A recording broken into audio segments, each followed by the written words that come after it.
Yung aking parcel na bracelet, ito ay from TikTok again.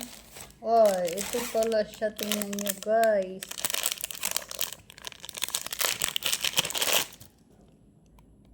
Ay.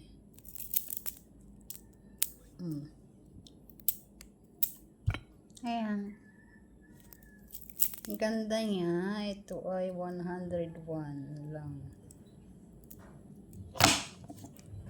See.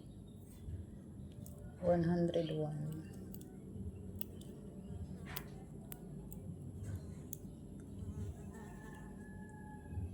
Ayan siya.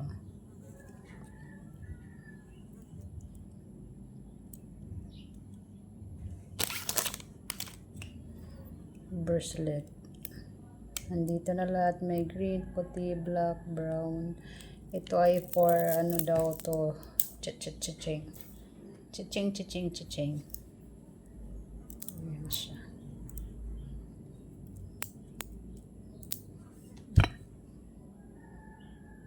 Ang cute. Very cute. O, diba ang cute niya? Pero may tugtog. Ayan.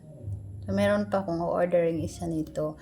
Actually, ano lang to siya, guys. Yung, wala pang 100 to. Kaso,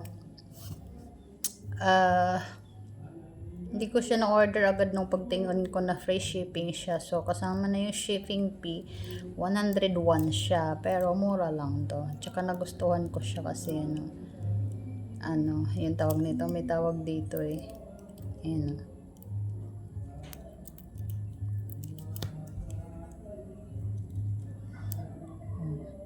Ang ganda niya. Ang cute. Nakikitan lang ako sa kanya. Meron pa ang isa dito, yung parang kulay itim. Medyo itim-itim siya.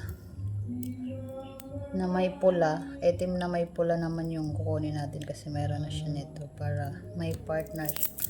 Kasi malungkot pag isa lang. Oh. So, ayan siya. Cute.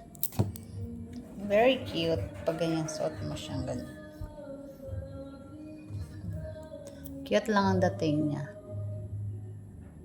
Na-order natin yung itim nito na may kasama, may halo naman siyang itim yun na may halong parang red para may partner naman siya. Akala ko malalaki siyang beads kasi dun sa picture pag order ko ang lalaki niya tingnan. Akala ko nga ay sobrang lalaki nito pero hindi naman pala, okay lang. Ang cute lang ng dating niya.